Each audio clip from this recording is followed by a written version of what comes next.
Olá, meu amigo, olá, minha amiga, eu sou o professor Sérgio Carvalho e nesse vídeo de hoje nós vamos enfrentar uma questão muito importante, uma questão que eu diria até bastante delicada, que muita gente enfrenta, uma pergunta que eu ouço com bastante frequência dos meus alunos e dos meus orientandos: professor, por que será que eu não consigo perseverar nos meus estudos?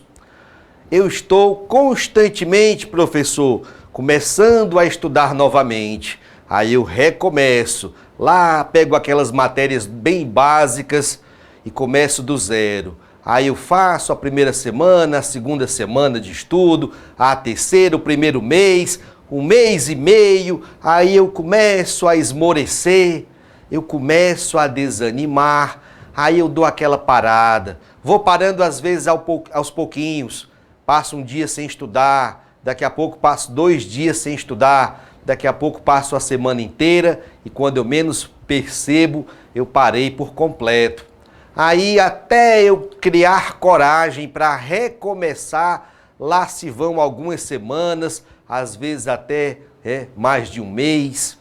E aí eu penso, não, eu preciso voltar aos estudos.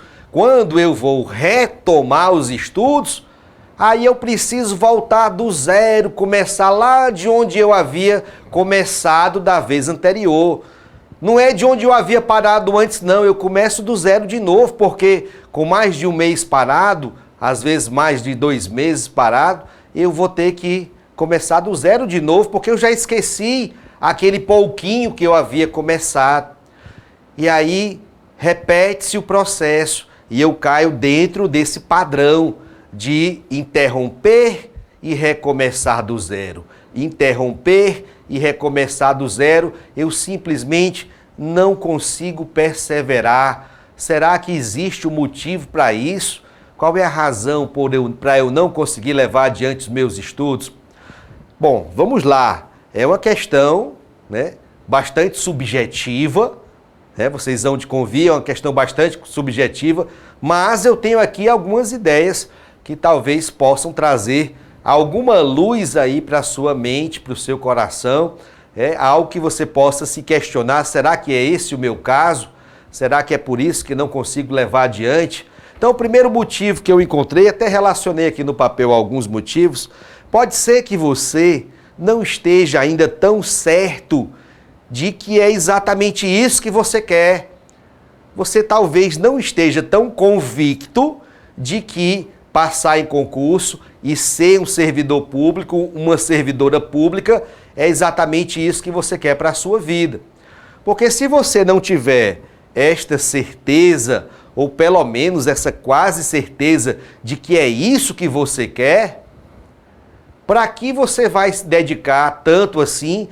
Por que você iria dedicar todo o seu esforço, o seu tempo livre, que você poderia usar para outras coisas, para estar ali se dedicando aos estudos, aprendendo talvez uma série de matérias que você nunca viu na vida, sabendo que tem que dominar aquelas matérias, aprender a fundo, resolver centenas, milhares de questões para ter um bom domínio e se sair bem naquela prova, sabendo que vai ter que enfrentar uma prova muito difícil? Por que você vai dedicar todo esse esforço se lá no fundo do seu coração você se questiona: puxa, será que é isso mesmo que eu quero para mim? Talvez se você começar a se questionar a respeito disso, você encontre aí uma resposta que até lhe surpreenda. Agora perceba bem, essa resposta é sua. Ninguém pode responder isso por você. Não adianta você perguntar isso para o seu marido, para a sua esposa, para o seu pai, para a sua mãe, para as pessoas mais próximas. Ninguém terá essa resposta. Ela é personalíssima. É só você que vai saber se de fato é isto que você quer para o seu futuro. No meu caso particular, eu não tinha dúvida nenhuma.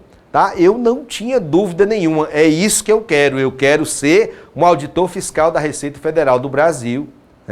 E quero ser professor também. Eu já era professor antes, já dava aula de física para os vestibulares, Depois passei a dar aula de matemática também para os vestibulares, até que eu cheguei em um momento que só larguei as aulas para vestibular, passei a lecionar só para concurso. Mas eu queria ser um auditor da Receita. Não havia nenhum resquício de dúvida no meu coração a respeito disso. Pergunte a si, será que é isso mesmo que eu quero? E se você conseguir se responder positivamente, é isso que eu quero ser um servidor público, uma servidora pública, quero ter o meu lugar no serviço público, então já superamos algo muito importante, ok? Já superamos algo muito importante. Um outro questionamento aqui que eu faço, para tentar responder por que você não consegue perseverar, pode ser que você esteja bem aí no início e não caiu a ficha direitinho, tá? Ainda não caiu a ficha a respeito do tamanho do esforço e da dedicação que você deve colocar no seu projeto de estudos, no seu projeto de ser aprovado em concurso, para que você atinja esse objetivo. Quando está bem no comecinho, às vezes a gente ainda não percebeu a dimensão de onde foi que nós nos metemos. Porque vejam, vou fazer aqui uma analogia. Quando a gente é mais novo, está ali na época do colégio ainda está prestes a enfrentar um Enem, um vestibular, mas você já sabe que vai fazer um vestibular para medicina, por exemplo, uma hipótese, ok? Eu quero ser médico, vou fazer vestibular para medicina.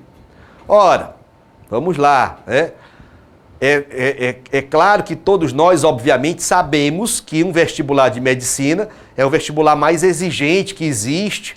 Como as vagas são poucas, para passar nesse vestibular de medicina, ou no Enem para medicina, você tem que praticamente ser o mais perfeito possível em todas as matérias, conseguir notas altíssimas em todas as matérias do vestibular.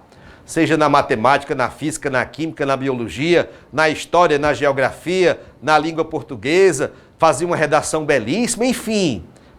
Você tem que ter um domínio muito bom de matérias, às vezes muito diferentes. Em geral, quem gosta muito de matemática, já não gosta tanto assim de história, de geografia, ou não se dá tão bem em língua portuguesa. Claro que isso não é uma regra, mas é algo muito comum de se ver. Quem se dá muito bem nas disciplinas de humanas, já não tem tanta afinidade assim com a física, com a matemática, com as disciplinas exatas, mas para passar em medicina, você tem que ser bom em todas. Em todas. Se falhar numa matéria, fui muito bem em todas as matérias, exceto uma, uma que vira a exceção, que você foi muito mal, vai certamente deixar você de fora das vagas do vestibular de medicina. A mesma coisa vale para concurso. Pense em concurso como um grande vestibular de medicina. Ah, professor, mas é mesmo? Mas eu quero fazer um curso mais simples. Não. Qualquer concurso que você vá se aventurar a fazer, se aventurar assim, modo de falar, que você decida fazer, você vai enfrentar algo parecido com o vestibular de medicina. Por quê, professor? Porque as vagas são poucas, são muitas e muitas pessoas almejando aquelas poucas vagas, ou seja, você vai enfrentar uma concorrência, e não só a questão das outras pessoas.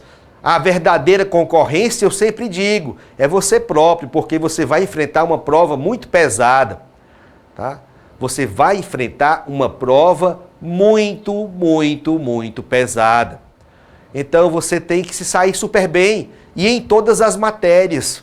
Veja uma coisa curiosa, como a questão da concorrência das pessoas nem sempre é algo tão relevante. Existem concursos, normalmente concursos da área jurídica, concursos para juiz, para promotor de justiça, procurador da República, concursos em que normalmente sobram vagas. O órgão oferece 50 vagas, só passam 20 pessoas, só passam 30 pessoas naquele concurso. Na área fiscal, isso é algo menos comum ou pouco comum de acontecer, mas já houve tá? Não sei se vão se recordar, mas me ocorreu aqui essa lembrança. Na última prova que houve para o fiscal de tributos estaduais do Rio de Janeiro, do estado do Rio de Janeiro, a prova do ICMS do Rio, o último concurso foi no começo do ano de 2014. Eu estava lá dando aula lá para os meus alunos, né? Sim, né? E a prova era elaborada pela banca FCC. Naquela ocasião foi a Fundação Carlos Chagas quem fez essa prova. Meus amigos, eram 50 vagas oferecidas. 50 vagas para auditor fiscal de tributos estaduais do Rio de Janeiro. E passaram exatamente 25 pessoas, ou seja, apenas metade das vagas foi preenchida. A outra metade ficou ociosa. Não houve mais nenhum cristão para conseguir a pontuação mínima e pegar uma daquelas 25 vagas que sobraram. Então vejam que a concorrência é a prova e ao mesmo tempo a concorrência é você próprio, porque você precisa mesclar, né? Dedicação, esforço, compromisso, com tempo de estudo para conseguir evoluir em todas as matérias, no seu conhecimento de todas as matérias, para chegar na prova em condições de brigar pela vaga, tá? Chegar na prova em condições de brigar pela vaga. Pois bem, se você ainda não percebeu a necessidade de fazer esse grande esforço, porque você vai enfrentar algo mais pesado do que um vestibular de medicina, tá? Se você ficar brincando ali de ser concurseiro, né, não vai chegar a lugar nenhum, certamente não vai chegar a lugar nenhum. Então, no começo, muitas vezes, a gente fica ali, né, naquele banho-maria ali, fazendo de conta que está se preparando para concurso, mas muito longe ainda de empenhar todo o seu esforço, todo o seu potencial de estudo, de preparação.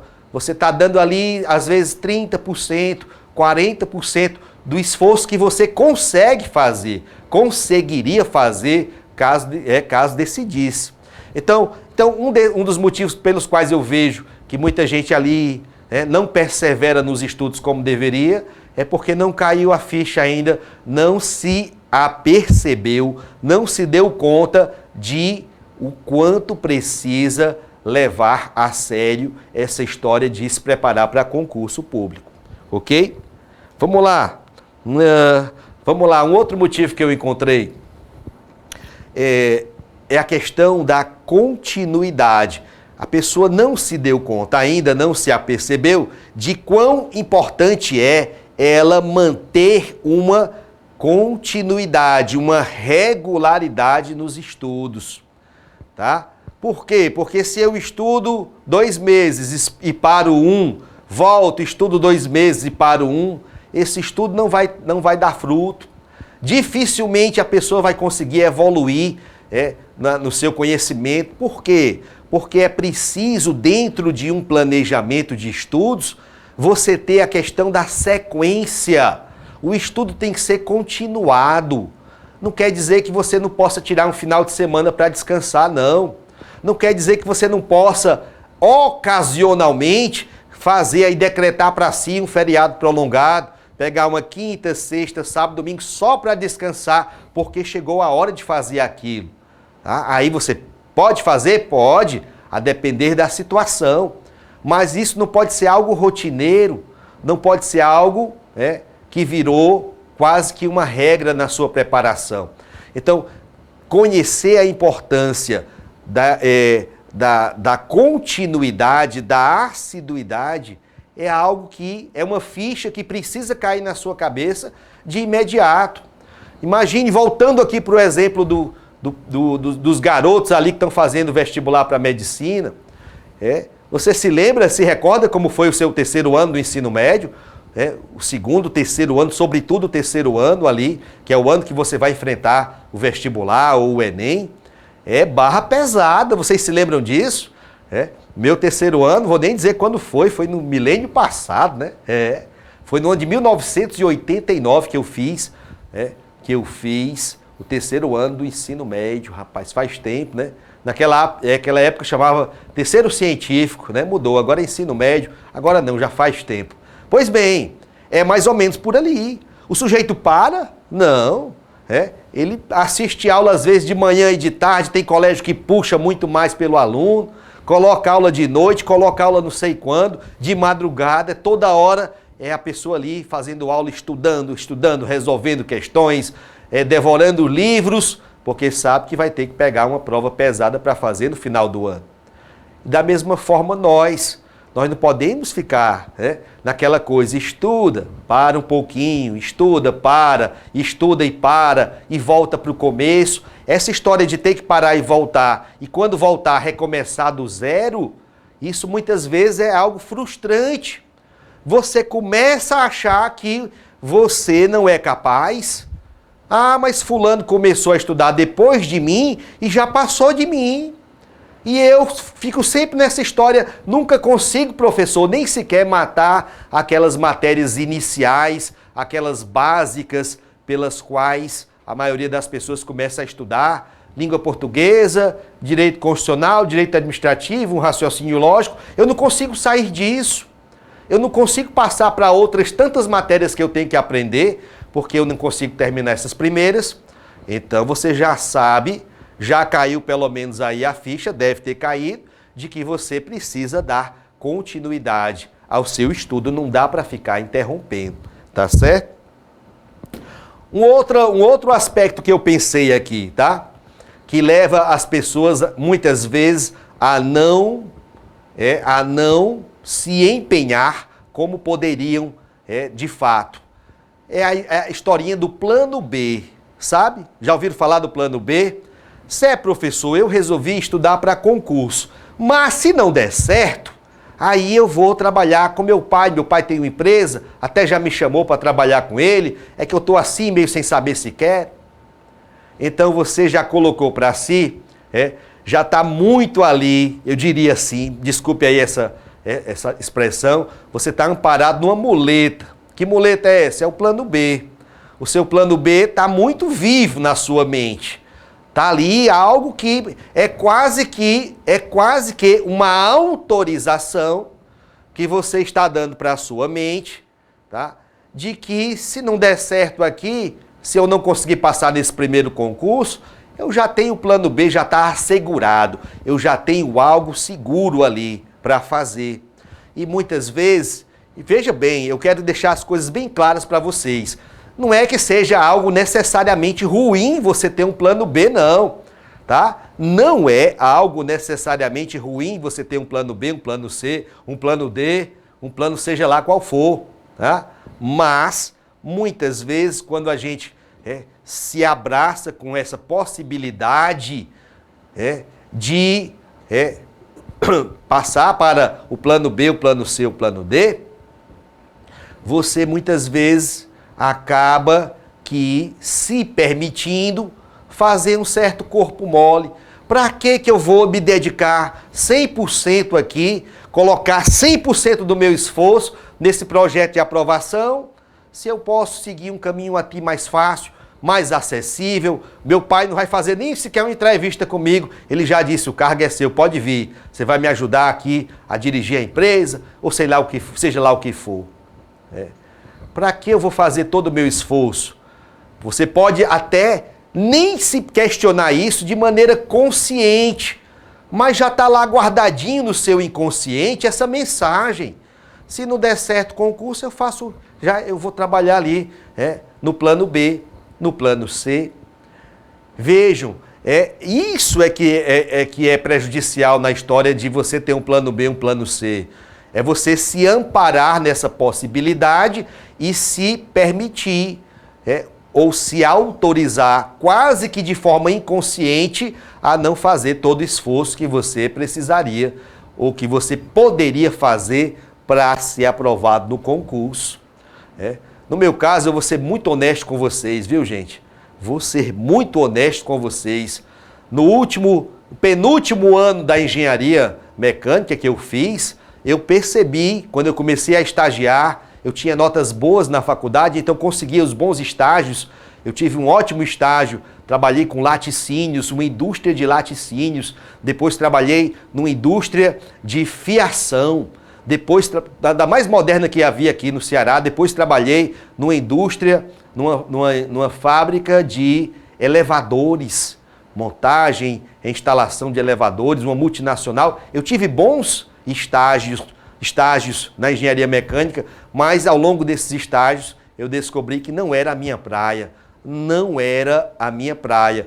Eu, se fosse trabalhar com engenharia, eu seria alguém frustrado, eu seria um engenheiro infeliz. Poderia até ter um bom cargo e ter um bom salário, uma boa remuneração, não sei, tá?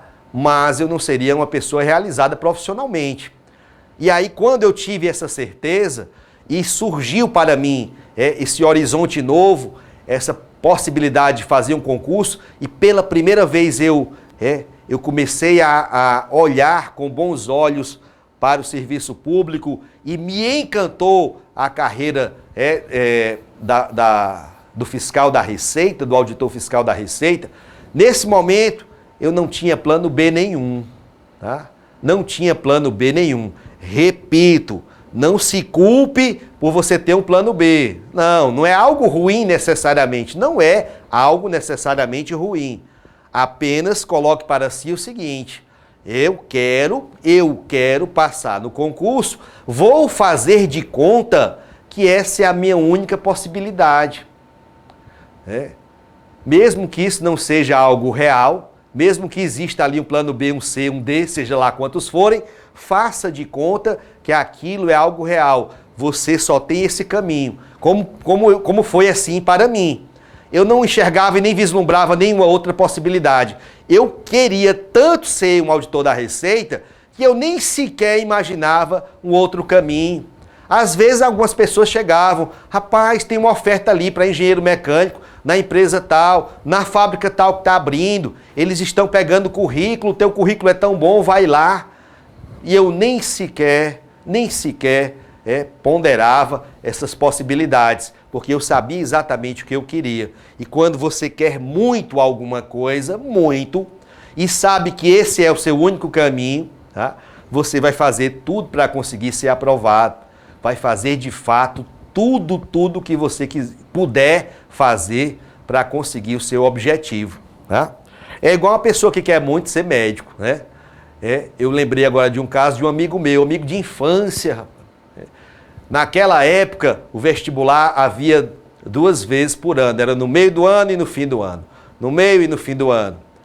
E medicina só existia nas universidades federais. Naquela minha época era assim, não tinha curso particular de medicina, não havia, né? E aí um colega meu colocou na cabeça: eu serei médico, tá?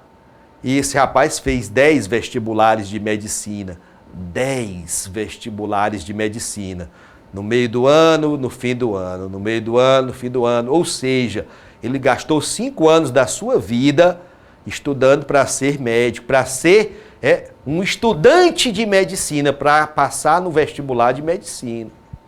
E ele conseguiu, né? Já faz muitos anos isso, isso foi lá da historinha do século passado. Ele é um médico respeitadíssimo, tá? Respeitadíssimo. Hoje ninguém vai atrás de saber quantos vestibulares ele fez, que diferença faz. Ele é um médico respeitadíssimo, um cara estudiosíssimo. Então, vejam, mas ele queria tanto ser médico que ele poderia ter feito: não passei para medicina, mas minha nota dá para odonto, minha nota dá para não sei o que mais lá, dá para direito, dá para engenharia. Ele não queria mais nada, ele só queria aquilo. Então, se você quer ser um servidor, faça por onde? Coloque no seu coração, encha a sua mente, o seu coração, desse desejo, porque tudo começa pelo desejo. Quanto mais forte for o seu querer ser aprovado, querer assumir aquele cargo específico, tanto mais você vai se esforçar por conseguir. E aí você vai deixar de lado essa história de não conseguir perseverar nos seus estudos. Por último, eu coloquei aqui, e não menos importante, uma questão que às vezes a gente esquece, mas pode ser que essa sua, digamos assim, esse seu desânimo, essa sua falta de coragem seja uma questão de saúde. Pode ser que seja uma questão de metabolismo, uma questão de saúde. Pode ser que se você consultar aí um médico, um clínico geral e conversar com ele, olha doutor, eu estou numa preparação para concurso, mas eu começo a estudar e me sinto fraco, me dá logo um sono danado, eu não consigo nem estudar a semana inteira, tá? É como se eu tivesse aqui prejudicado de alguma forma, Então pode ser, não estou dizendo que estou dizendo que pode ser que você encontre ali numa consulta, uma boa consulta médica, uma saída, né? O médico descubra que esteja faltando algum tipo aí de complemento vitamínico, enfim. A dica que eu dou não tente fazer nada por conta própria em relação à questão da saúde, tá? Ah, professor, mas fulano disse que o comprimido tal, se eu tomar, eu fico ligado, eu vou conseguir estudar 24 horas por dia. Não recomendo, tá? Não recomendo absolutamente. Já vi muito concurseiro quebrando a cara com essa história de ouvir falar que o comprimido X é muito bom para quem estuda para concurso. Não faça nada disso sem orientação médica, não faça, tá certo? Ah, mas é um produto natural, professor, vem da natureza, é uma folha, uma casca da árvore, não sei das quantas, tá? Já me propuseram um negócio desse quando eu estudava para concurso. Aí o que eu fiz? Perguntei para o médico, ele disse assim, rapaz, isso aqui esse produto aqui, pode até deixar você mais alerta, mas vai afetar a sua pressão arterial, sobe a pressão da pessoa. Já pensou? Se eu tivesse ido e começado a tomar aquele comprimido só porque alguém disse que era bom? Então pode ser que uma consulta médica faça algo de bom por você, tá? Pode ser que uma consulta, veja bem, a um nutricionista faça algo de bom por você. Por quê? Porque a alimentação é tudo na nossa vida. E influencia em todos os aspectos. Se a gente está com alimentação inadequada, e isso é muito comum na vida dos concurseiros, e eu passei por isso também. Quem é que começa a estudar para concurso e não vai logo ganhando ali uns quilinhos a mais? É verdade ou não? Por quê? Porque a gente acaba se descuidando da alimentação. E uma alimentação inadequada, às vezes, reduz a energia do nosso corpo. Como não? Claro que sim, tá? Então fica aí essa dica para você. Quem sabe aí uma consulta a um bom médico, a um bom nutricionista, vai te ajudar de alguma forma você a ganhar uma condição física melhor para se preparar para o concurso, tá? Então são algumas reflexões que eu trouxe aqui para vocês, meus amigos. Nada do que eu falo aqui, sempre repito isso, não tome nada do que eu disser aqui como verdades absolutas. Apenas ouça e traga para si essa reflexão. Olhe no espelho e traga esses questionamentos para si, ok? Porque é você quem pode se ajudar. Eu posso dar algumas dicas, mas ninguém pode se ajudar mais do que você próprio. Tá joia? Então por hoje é só, um forte abraço a todos e a gente se vê.